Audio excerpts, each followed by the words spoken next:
Voilà, ouais.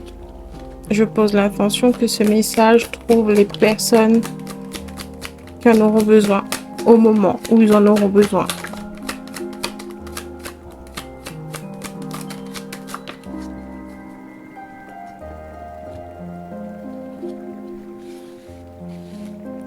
Ok, on a le 3 d'épée, l'ermite et le 2 d'épée en dos de deck, la reine de denier. Clarification.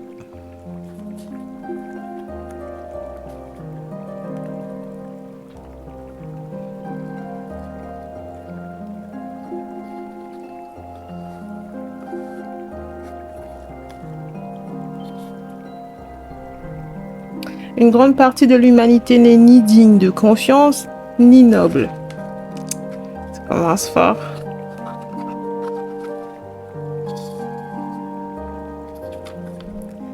Faites le plein d'essence.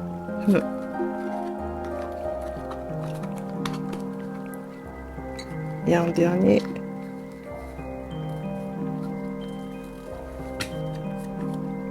Drop to your knees and bark like you want it. Ouh, sulfureux ici.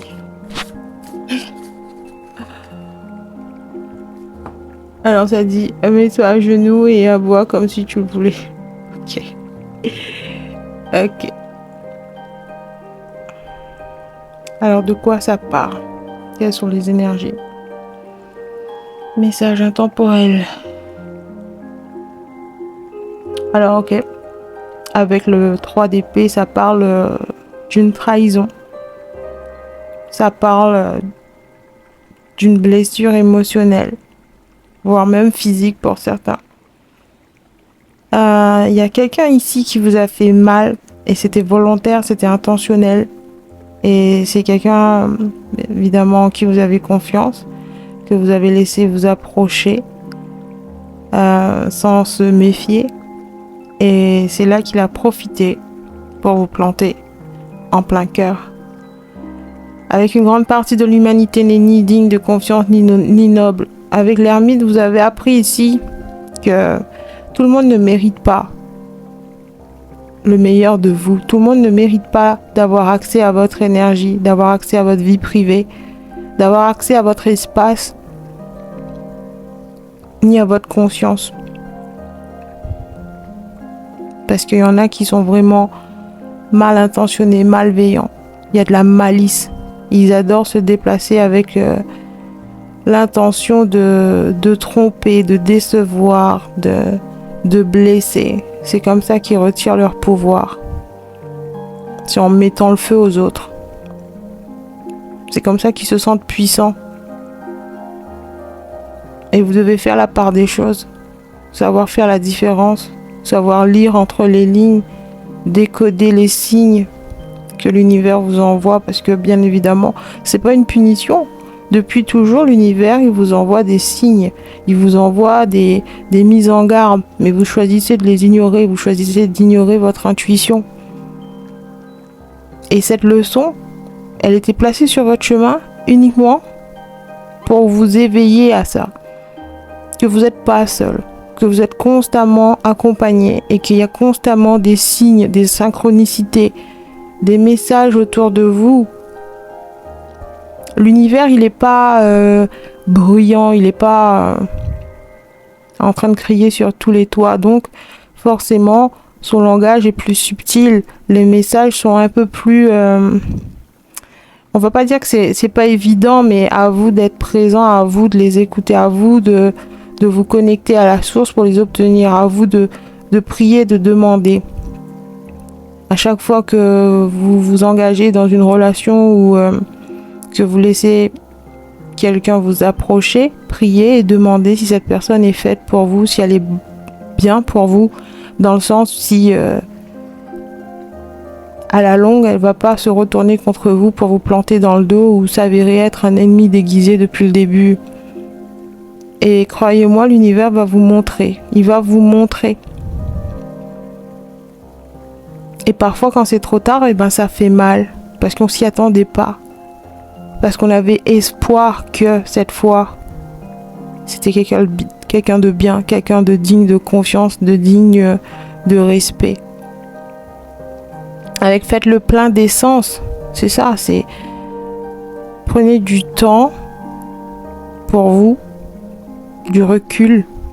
Prenez un moment en solo pour vous poser à tête reposée et demander des réponses. Faites le plein d'essence.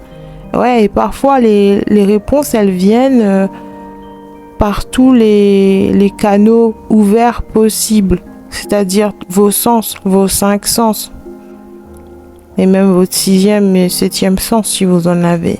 Les messages vont venir à vous d'une façon ou d'une autre, que ce soit en sensation dans le corps, que ce soit intuitif dans votre esprit, que ce soit des messages autour de vous qui apparaissent, je sais pas, une parole de chanson qui ressort plus que les autres, ou je sais pas, à la télé, dans une série, dans un film, une phrase qui va vous apparaître en surbrillance, qui va vous captiver plus que les autres. Et ben c'est comme ça que l'univers se manifeste, c'est comme ça que les synchronicités apparaissent dans votre vie. Et plus vous croyez en cette magie, et plus elle va se révéler à vous, plus elle va s'intensifier autour de vous. Et vous allez commencer à entretenir une conversation fluide avec les forces supérieures autour de nous. Ouais, là on m'appelle à vous dire que quelle que soit la situation ici, qu'il s'agisse d'une... Ouais, j'ai la sensation qu'il s'agit d'une personne, d'une relation. Cette personne doit vous montrer qu'elle le mérite en fait.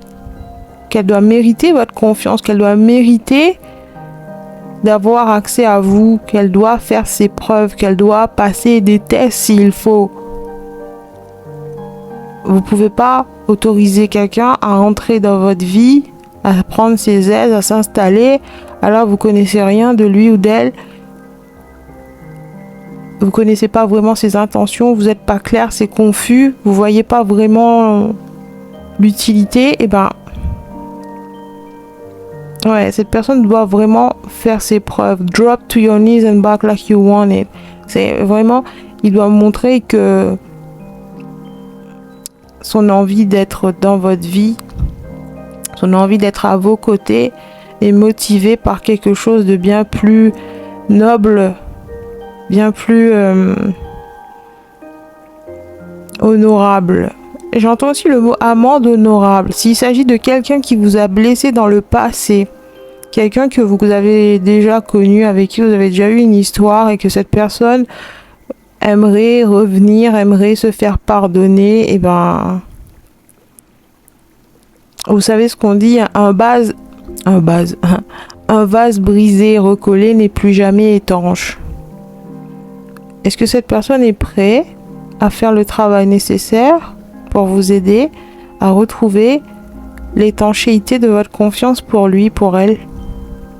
Est-ce que cette personne est vraiment engagée pour essayer de réparer la relation, réparer ses torts?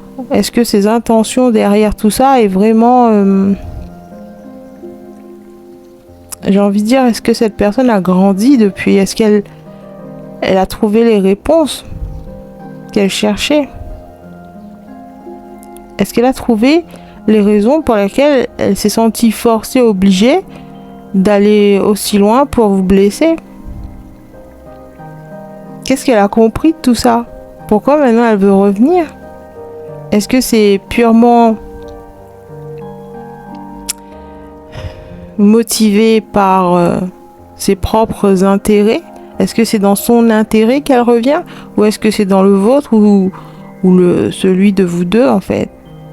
Idéalement, ce serait bien que ce soit mutuel, que cette personne reconnaisse votre valeur, mais aussi la valeur qu'elle peut ajouter à votre vie. De cette union, de cette relation, est-ce que quelque chose de bon peut en découler? Quelque chose qui est bénéfique pour vous deux?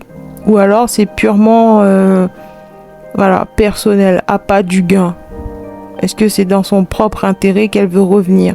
Est-ce que elle aura plus à y gagner en retrouvant sa place dans votre vie ou vous voyez, c'est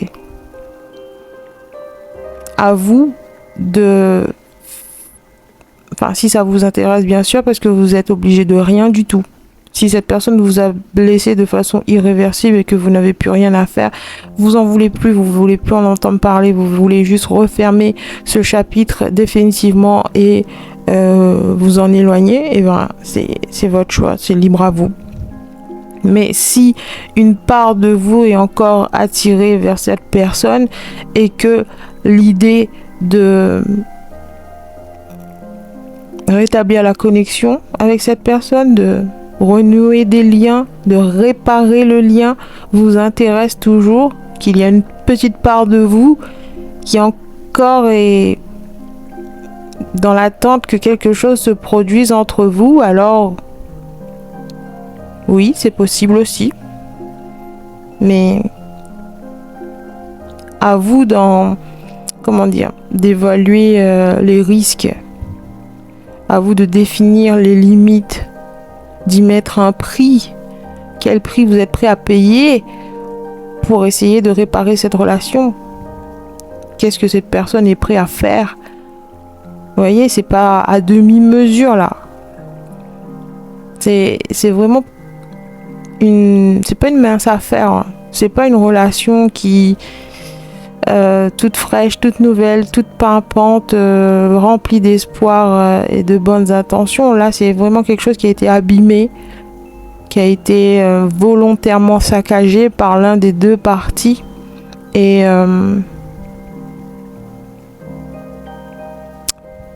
ouais, c'est comme si c'était un enfant malade. Maintenant, ce lien, c'est comme un enfant malade. Est-ce que vous êtes tous les deux prêts à vraiment vous engager corps et âme pour le bien-être de ce lien? Est-ce que vous êtes prêts à faire les sacrifices nécessaires? Parce que ouais, c'est pas une mince affaire ici.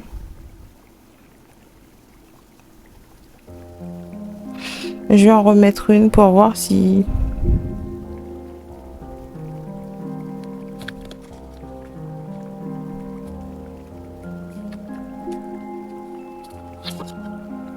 Ah, l'appât du gain. Voilà. Je crois que la personne qui, dans le passé, vous a volontairement blessé, parce que cette personne avait le choix. Elle aurait pu très bien clôturer la relation sans faire de vagues, sans faire de... Voilà.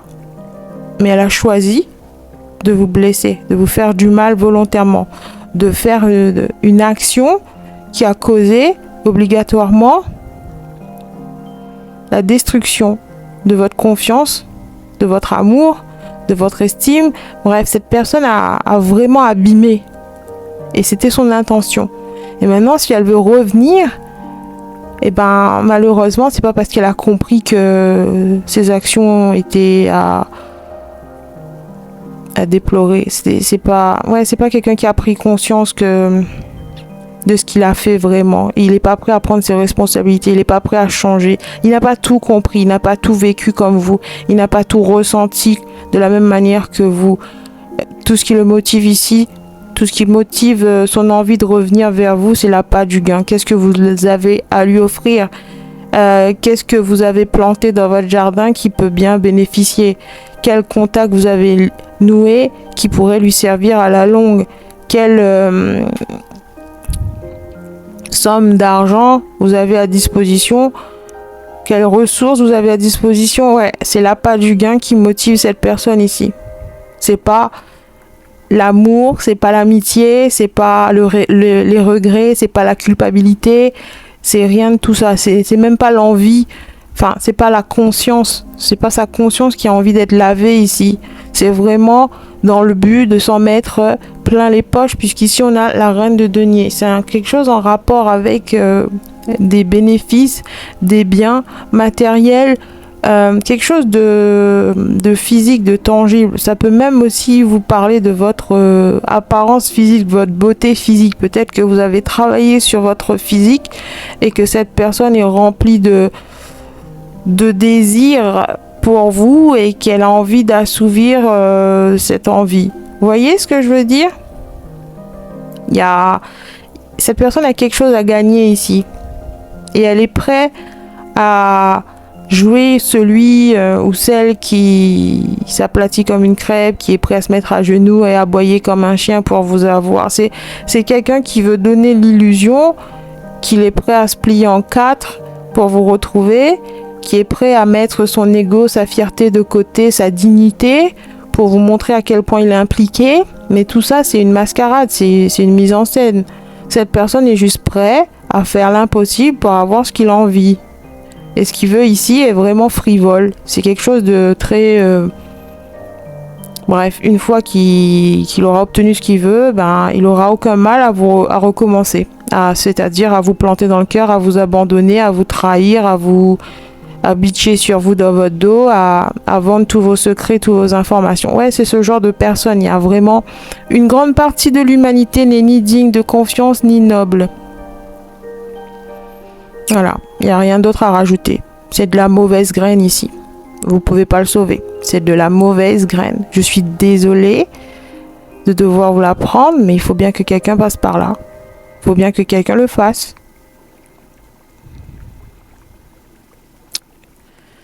C'est pas quelqu'un en qui on peut avoir confiance.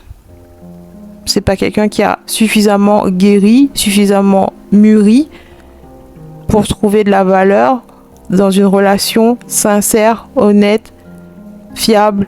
C'est pas quelqu'un qui est prêt à s'engager, qui est prêt à s'investir, qui est prêt à faire ce qu'il faut pour que les choses fonctionnent entre vous et que ça tienne le plus longtemps possible. Non.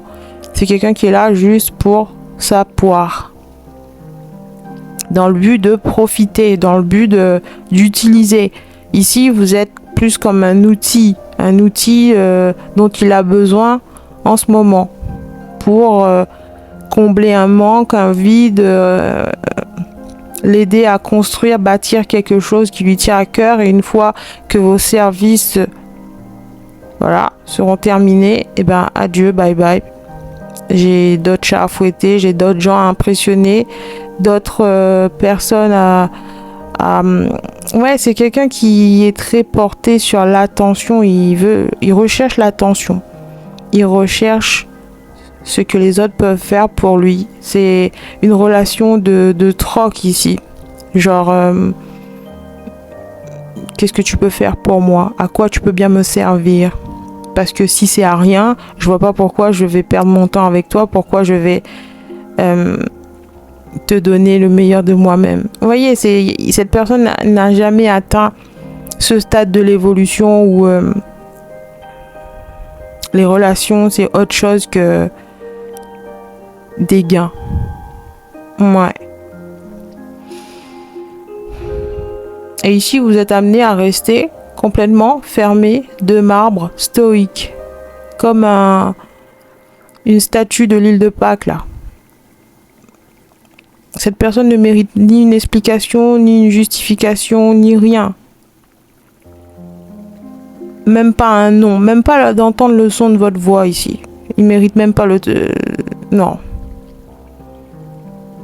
Parce que la simple énergie engagée dans cette relation, dans cette direction, même pour dire un non, il va le prendre comme une porte ouverte, comme une faille, comme une invitation à continuer parce qu'il a obtenu au moins un non. Donc ça veut dire que la communication, elle est de nouveau repartie.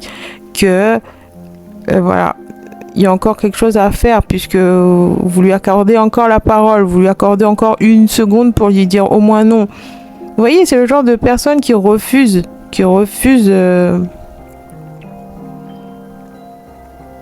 la défaite, qui refuse les noms.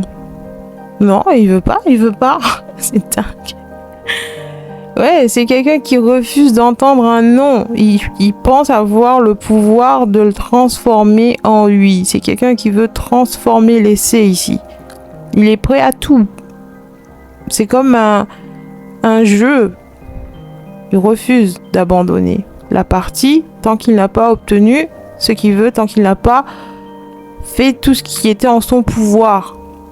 Et là, ici, on vous demande d'être au point mort. La relation, elle est au point mort. C'est comme une voiture au point mort. Tant que vous engagez pas de vitesse, eh ben, elle va nulle part.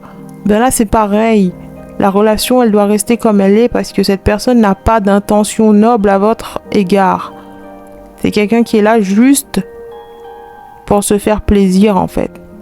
Juste pour sa cause à lui, à elle. Genre son intérêt, son ego. Il n'y a pas de place dans l'énergie de cette personne pour une autre personne que lui-même. Il est en mode survie ici. Il doit faire ce qu'il doit faire pour obtenir ce qu'il veut. Et c'est comme ça qu'il fonctionne. Et si c'est pas le genre de personne que vous voulez autour de vous, vous n'avez pas à l'accepter. C'est pas parce que quelqu'un vient vers vous, quelqu'un gravite autour de vous, que vous êtes obligé de lui donner ce qu'il attend de vous. Non. Vous pouvez ignorer. L'indifférence la plus totale. Elle ne vous intéresse pas, alors ne vous sentez pas obligé de lui donner une seconde de votre attention. Je sais, pour certains, ça peut vous paraître cruel, sans cœur, dur, parce que c'est pas vous, vous n'êtes pas comme ça, vous êtes quelqu'un au cœur tendre, vous êtes quelqu'un d'issue, vous êtes quelqu'un de noble, qui a de bonnes valeurs. Vous êtes quelqu'un de vraiment sympathique, de très gentil, de très doux. Et de devoir rembarrer quelqu'un, c'est très en dehors de qui vous êtes. Mais là, ici, on vous dit, cette personne, c'est un bandit. C'est pas que les bandits méritent pas d'être aimés, c'est pas ça le délire ici. Mais cette personne vient avec l'intention de vous dépouiller. Peu importe ce que vous avez à offrir, cette personne est là juste pour s'en accaparer. Et vous laisser à sec avec l'intention de rien vous donner en compensation en retour. Vous voyez? Pourquoi vous allez encourager quelqu'un dans ce sens? Pourquoi vous allez vous montrer poli avec quelqu'un qui mérite même pas ça de vous? Il mérite pas votre politesse. Il mérite pas vos bons sentiments. Il mérite pas votre bon cœur. Il le mérite pas ici. Parce qu'il ne voit même pas l'erreur dans ses actions, dans ses intentions. Il voit pas, non. Je viens d'un endroit, j'ai été élevé comme ça et je dois faire ce que j'ai à faire pour exister, pour vivre, pour survivre. Et quitte à dépouiller quelqu'un de sa fortune ou de je sais pas quoi, ouais, ça me va. Et je peux dormir avec ça. Vous voyez, c'est le genre de personne comme ça. Donc, je pense que le silence ici, elle est bien à propos. Le silence ici, c'est tout ce que vous pouvez faire en fait pour rester dans votre dignité, pour ne pas vous échauffer, pour ne pas monter dans les tours, voire même arriver à un stade où les choses se dégénèrent. Non. Ici, la personne, elle est protégée, elle est immobile, elle veut rien voir, je veux rien entendre, je veux pas m'engager sur cette voie, ni avec cette personne, non, stop, fin, rideau. C'est un peu ça la vibe ici. Voilà, c'est tout ce que j'ai pour aujourd'hui. J'espère que ça vous a apporté la clarté d'esprit que vous recherchez. Et je vous dis à bientôt pour un nouveau tirage. Et d'ici là, restez conscients.